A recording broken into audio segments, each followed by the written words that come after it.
We have incredible firepower on the stage now when it comes to the vital overlay of the information revolution with the clean energy revolution.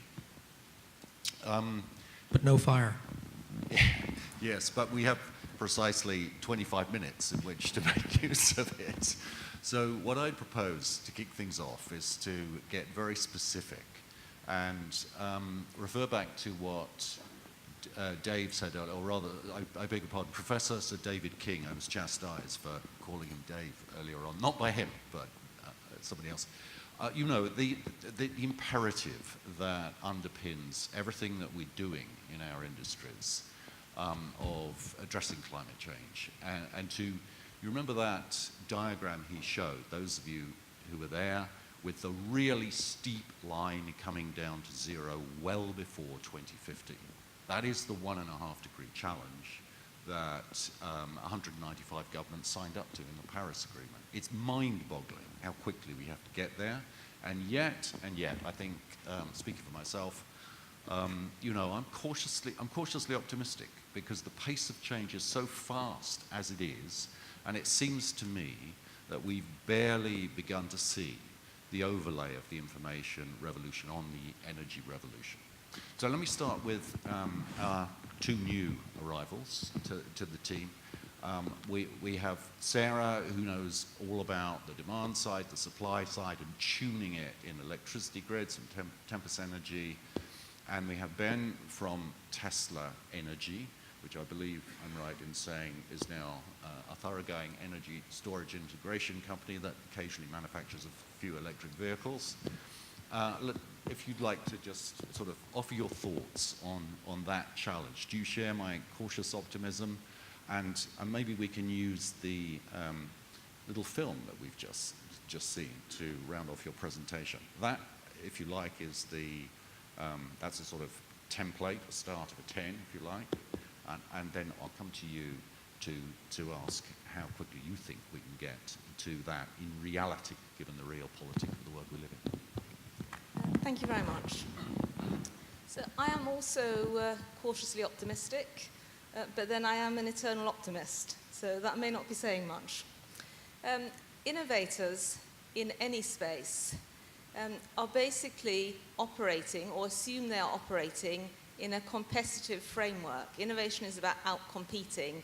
Either you outcompete by lowering your cost base, or you outcompete by creating more revenues because your service offering is valued more highly by customers.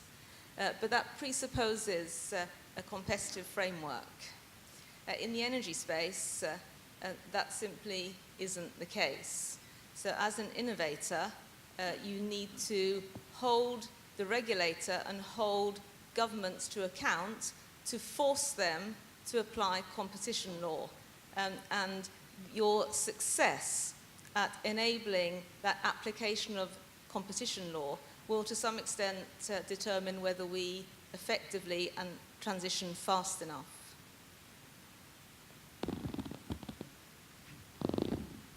Thanks, Jeremy. So I'm more than cautiously optimistic. So when I look at what's happening here, when I look at the companies that we see on the stage now and sort of changing the old attitude towards sustainability, and when I look at the fact that sustainability is becoming not something strange, it's becoming a common word, it's becoming something that we're all into because it makes sense, not because there's some other alternative reason for us to do it. So people are talking about buying electric vehicles. Before I joined Tesla, I wanted a Tesla electric vehicle. It was cool. It's something, and this is from a kid who, at 10 years old, I used to deliver milk on a milk float with huge chloride batteries, which was like the slowest thing in the world. So technology is advanced. Technology allows sustainability to be the norm, not the strange guy in the sandals sitting at the back of the room. And I think as a result of that, not just in vehicles, but also in energy storage, when I look at what we can take offline in terms of fossil fuel power stations and things, and those do not need to be replaced, as we need less and less peakers, as energy storage from batteries and other resources becomes a bigger part of our, let's say, energy mix and the solution in terms of our infrastructure. So I'm more than cautiously optimistic. But what about the timing, Ben? I mean, you know, realistically, you're manufacturing, what is it, 50,000 cars a year at the moment? Last year, yeah. And the advance orders for the Model 3, 300,000 on almost 400,000 on day one. Oh, almost 400,000 now. I'm a couple of days out of date in the clean energy revolution, ladies and gentlemen. It's now very 400. quick. 400. Have they all tabled $1,000 deposits? Yes. Do you have one? Yeah. Oh, fantastic. Well done. Connoisseur. I mean, When is it arriving?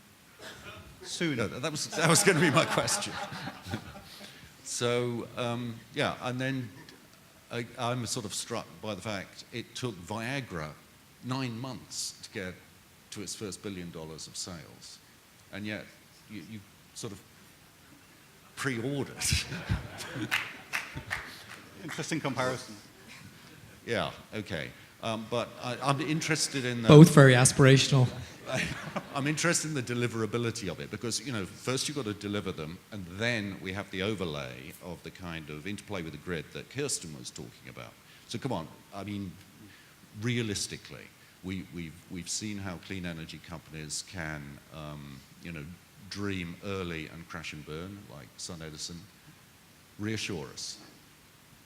I think the fact that the market is there is the big change. No? So the solar industry, as everyone in this room knows very well, and we've, and me, myself included, has gained and suffered from the solars up and down, and you as well, Jeremy, basically because it was subsidy driven.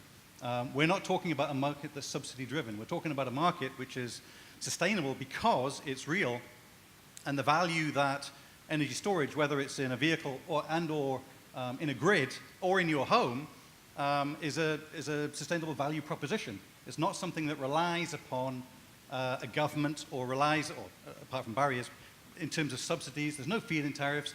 There's no ask even for that.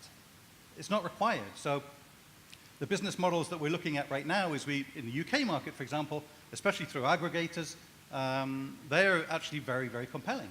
So we're looking, all the people, and including people in this room, who have been investing in wind and solar parks, and there's a lot of cash. We're in a city which is brimmed with cash that needs to invest. They're looking at value propositions that are really interesting for them. And the more we see that rolling out, and there's no subsidy, there's no change in government, there's no feed-in tariffs or anything like this, which sometimes actually hinder free market trade of new technologies. I'm quite optimistic for exactly that reason. We're reliant on a good product set into a market where it can add real value and not be a subsidy trying to drive it to a place where it's large enough to be cost effective. Could I come in on this? And actually, technology has enabled small companies to compete in spaces that previously only very large and well-funded companies could compete in. So last year, when we came into the electricity supply market here in the UK, we demonstrated that an innovation company could become a utility. So we are already, on a small scale, running the utility of the future. Like Airbnb, who doesn't own hotels, and Uber, who doesn't own cars, we don't own any generation assets, we don't own any networks. We optimize the assets of others. And I believe very strongly that the utility space is going to transform over the next few years as companies like my own come in and cost optimize the energy system on behalf of customers. And that's the key word. For a long time, the energy industry has gotten a little bit confused about what the actual point was. The only reason we have the energy system is because of all of you in the room here and outside. It's customers. And the energy system of the future will need to work both to ensure profitability of the industry and to ensure a value proposition for customers, which includes both the financial aspect and the environmental aspects. Yeah, and a realpolitik question for you, Sarah, because I'm guessing everyone in the room here loves what you guys are aspiring to do. But if you look at the recent deals that have been struck by DEC with some of the big utilities, without even bringing you in on the offer, on the opportunity to bid, what is your thought about the extent of the barriers that we face and the prospects you have of breaking those down to get some sort of regulatory support for what we know can be done with demand management? So I think what you're referring to is what happened perhaps in the capacity market, but also last month. Last month, National Grid took an auxiliary service contract and shoved it so full of cash that SSE kept its coal-fired power plant open. That transaction moved the wholesale market. Tempus actually in half an hour lost £10,000. I have brought this unlawful action to a number of parties' attention. It was reported in the FT. So far, I've got the proverbial finger back from the industry, but this is about competition law. And the really good thing about innovators, we're a pain in the arse. We don't give up, and I won't be giving up on this one. We are also legally challenging the UK capacity market in the European Court because it is an unlawful fossil fuel subsidy that takes cash away from customers and shoves it in the hands of generators. If we are going to transition to a low carbon energy sector, we need to have a flexible demand side to cost effectively manage the intermittent renewable power. And that is a case that I am very determined to win. Well, good luck to you. Kirsten, one for you. Things aren't as bad as you've just heard. I don't know how familiar you are with that British example, but this is kind of the extent of the barriers we face in this country right now to the advancement of the clean energy technologies. But my question for you is, you know, great presentation, lovely video, and very good schematic graphic of where we have to get with smart grids and the integration of everything else. Realistically, when do you see that rolling out? What's your view of the timing of all this? It's been rolled out already, so we started already. So we started. You're now referring to the company Yes, Digital Energy Solutions. Yeah, but I'm talking about when do we get to the point where we're approaching the 100% and achieving the goals of the Paris Agreement? I think that companies can act as a role model, and BMW tries to act as a role model because we look at, as I said, sustainability not because to be sustainable, but because we believe in it and it does make sense. And it has been said a few times already, it only works when it is a business case. So what we do is believing in it because it is a business case and acting as a role model for other companies. And we want to help other companies to reduce CO2 emissions, to reduce energy cost, to become more sustainable. If that idea is rolled out to other companies, then it can work and contribute to those goals, of course. And when it comes to the private sector, to private customers, it very much depends on the customers willing to buy sustainable products, of course. And we are in close contact with our stakeholders. After these discussions, we learn every time that people are not willing to pay more for sustainable products. It's always the same story. So the big challenge is to produce or to offer sustainable products for end customers that cost less, that cost the same or less than normal products. So it's always the hen and egg question. So we want to offer those products, but at the same time, customers they need to buy it, of course. So it's a bigger challenge from all of us. Thank you, Niall. your presentation was on the RE100 and all that wonderful progress that our what is it now, 58 companies and many individuals are moving towards. But what are your thoughts on when it all hooks up? When can we realistically expect to see the whole thing seamlessly 100% and getting the energy sector down to zero carbon? Well, I very much agree with Sarah that you know, the small startup organizations that are out there right now are going to be the big guys of tomorrow, but it's going to be done very differently. You know, you look at Brian Chesky, who started Airbnb 4 or 5 years ago in his friend's bedroom, and they've, you know, tens of millions of guests now all around the world. He's speaking at Davos. You know, he's sitting there in his baseball hat. You know, and it's almost like, how did that happen so quickly? And I'm confident that Sarah and others will be part of the establishment. It's just don't lose the revolutionary spirit when they do open up those doors for you. I would say that the unlikely collaborations are the way that we get there quickest. So we can provide connectivity. We can connect Wi-Fi, 4G, femtocells, which is the next version of broadband, into the home. The internet effectively goes away. People are connected all the time. Things are connected all the time. I think we start to win hearts and minds, and I mean Middle England's hearts and minds, when we don't really focus on me anymore. So I've ordered my Model 3, and I expect in 2018 I'll get it, and I'm very happy with that. I'm happy to support a mission-driven organization like Tesla.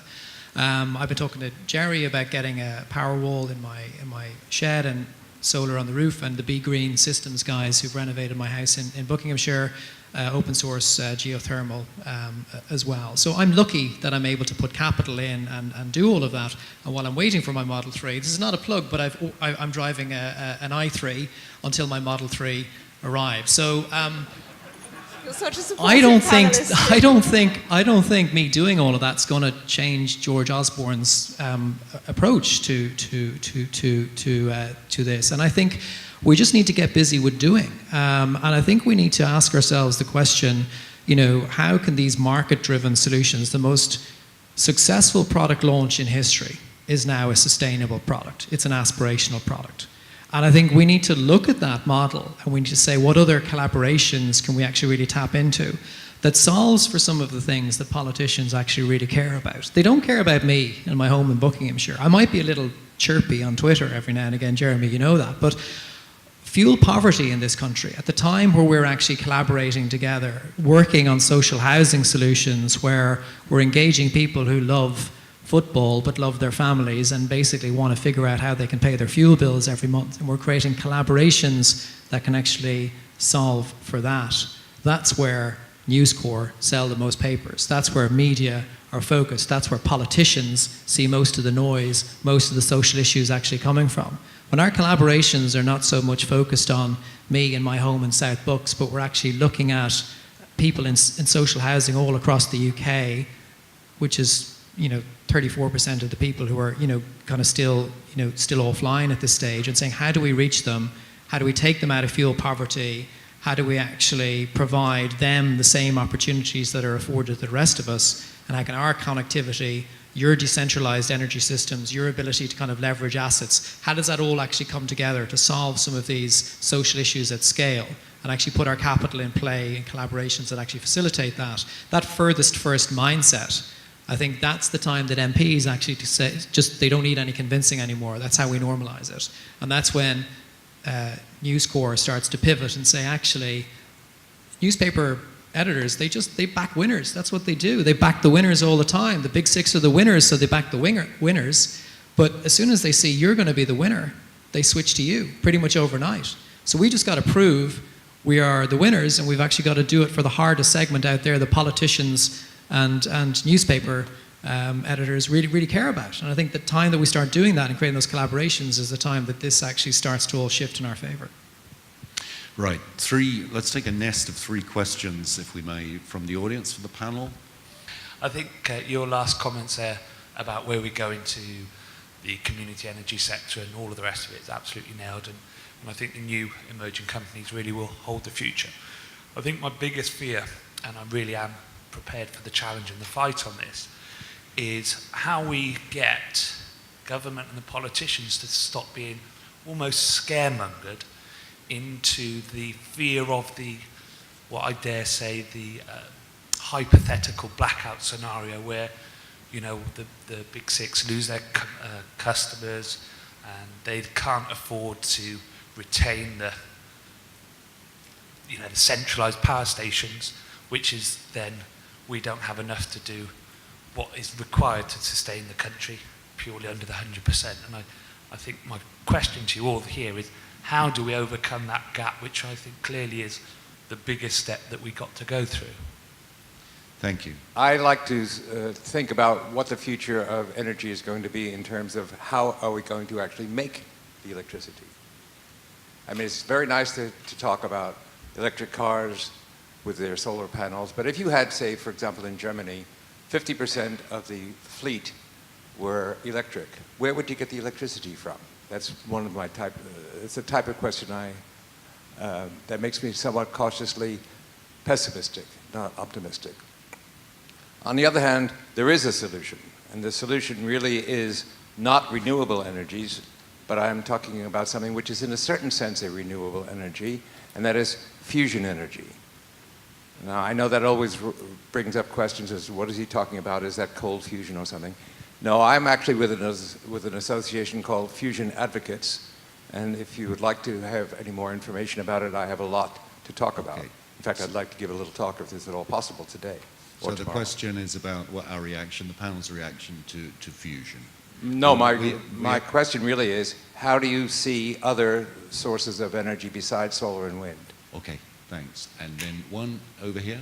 Given that the numbers of people who don't own their own car globally hugely outnumber those who do, and given that equality's got to play a part in a sustainable future, and the issues we have with congestion in our cities already, and the public health issues from lack of activity and road accidents, do you believe that widespread personalised motorised transport ownership can be part of a sustainable future? And if not, what your companies are planning and thinking ahead to stay in business when hopefully that's not the day-to-day case? Just on the last one, so obviously our mission is to decarbonize. Our mission is sustainable energy. Part of that is through vehicles.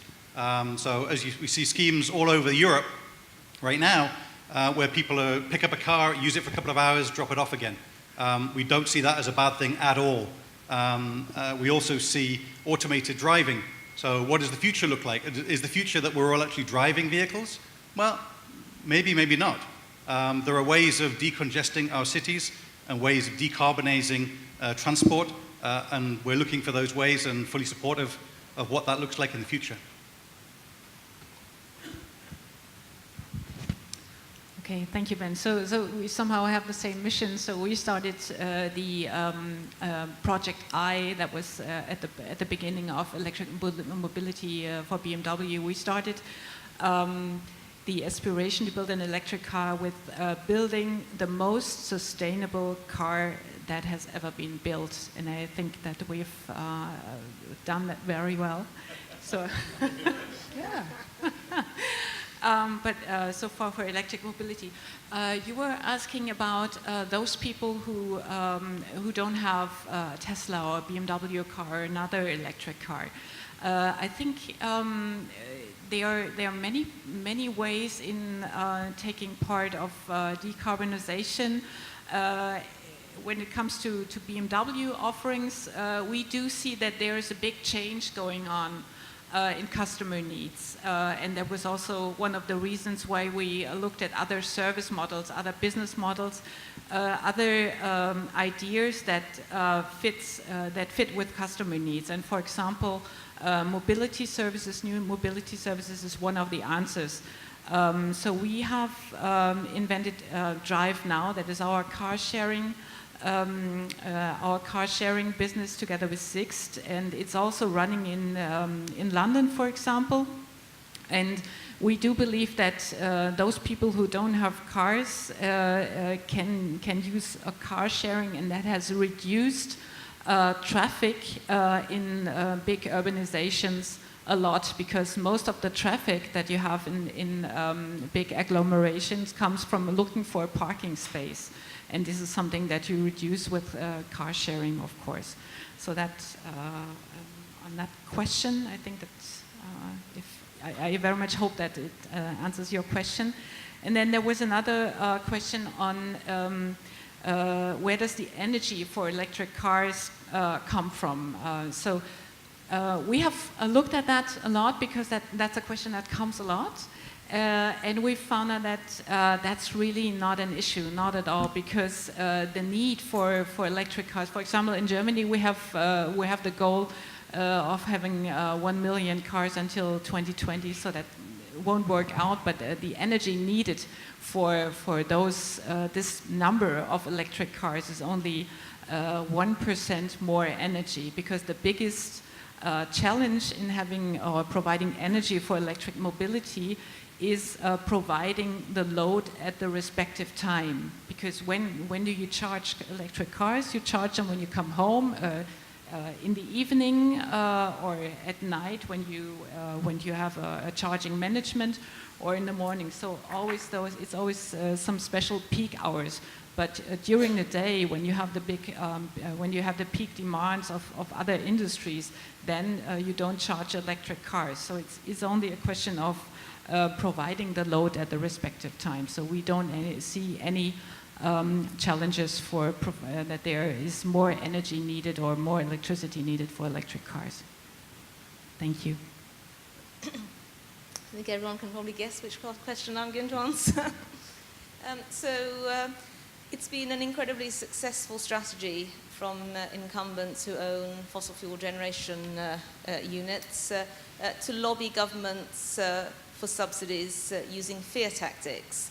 The alternative to innovate is a lot of hard work. If I owned one of their companies, I'd probably be following the same strategy. It's very successful. So how can we prevent that happening? And this goes to the heart of the mission of Tempus. It's twofold. Number one, outcompete. When there are enough flexible businesses, flexible homes out there getting a lower electricity bill, because we are outcompeting on price, so they're getting a lower energy bill by being flexible, the opportunity to lobby on this fear tactic is not going to be there. So number two, why is it lawful to give fossil fuel subsidies and disadvantage customers who are providing exactly the same capacity? So once it's no longer lawful to do it, it won't happen.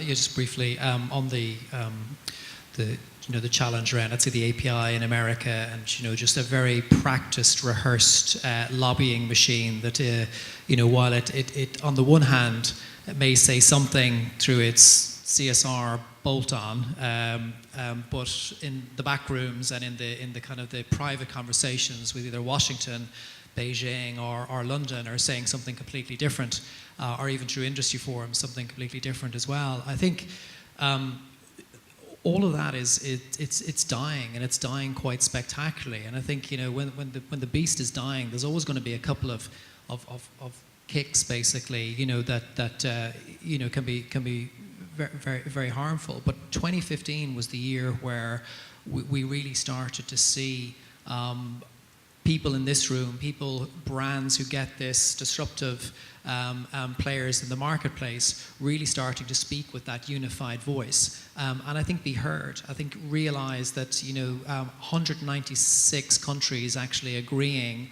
on decarbonisation pathways at Paris was incredibly powerful. So I do think that we're starting to win on that front, and we're being more effective in how we're actually communicating. On the point about does everybody need to own a Tesla, does everybody need to own an i8? I mean, one of the biggest successes for me over the last couple of years has been the rise of the sharing economy. We talked about Brian Chesky, but this ability on the back of a more connected world to really democratize access to assets, whether that asset is a home or a car. And I think what connectivity is going to start doing now over the next kind of 5 years is really personalizing those experiences, where you don't necessarily need to own the car, but as your mobile becomes increasingly more wearable, all of the big data that actually sits around you allows us to really personalize that experience. So when you want something for the weekend, maybe you want a Tesla S. When you want something, just to kind of do that urban commuting and kind of get, as I'm going to have to do, get now to the Eurostar after this speech here today. Maybe you just want an i3, but at the time where you go up and you authenticate with your mobile device against the car, it remembers exactly who you are. Your sat-nav preferences are all laid out in screen. The most effective route and means by which you can actually get to the Eurostar, in my case, are all set out in front of you. And your music preferences, the whole experience through digital can actually be not just democratized and really enabling the sharing economy, but also, I think, creating a much more personal experience, which I think is, going to be one of the big successes over the next couple of years. I think the sharing economy in urban mobility is going to be one of the biggest winners, and I think brands who actually really get that and tap into that value creation are going to be. I mean, just a little adage to leave you with here is, we saw Volkswagen's approach, which kind of ties these 2 points together to, very stringent EU emission controls, and what actually eventually comes out there as being the real systemic issue. It's not the first time we've seen an automotive company actually being caught out by its process-driven hierarchical structures internally, and it's really hard to figure out who was actually to blame in a situation like that. But for the loss of market cap that Volkswagen experiences, they could have bought Tesla.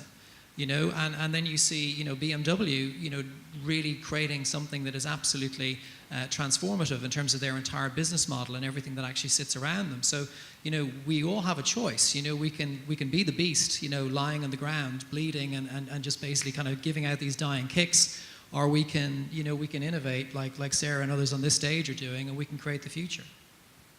Just one thought from the SolarAid experience. SolarAid sells solar lanterns in Africa to some of the poorest people. There's a charity set up with 5% of Solar Century's profits, and we've sold 1.8 million of these now in 4 countries. So what we find is when people buy entry-level lanterns that are $10 items, $5 now, the savings against kerosene are so profound. We know what they are. They're $70 a year. And people are reinvesting that in getting further up the energy ladder. So they buy solar lanterns that can then charge mobile phones, and they then have little businesses renting out their lanterns so that they're charging mobile phones. They're on the bottom of the ladder. Then they begin to intersect with some of the things that Niall's been talking about. And, my dream would be that it's a saving economy. It's not a sharing economy. It's a saving sharing economy. And there's a microcosm there that I think we can all work with to draw additional encouragement for. Anyway, we've really gone over our time. We're way, way beyond the closed time. I thank you very much for your patience. It's been a real, a great panel to chair, and let's go and have lunch now.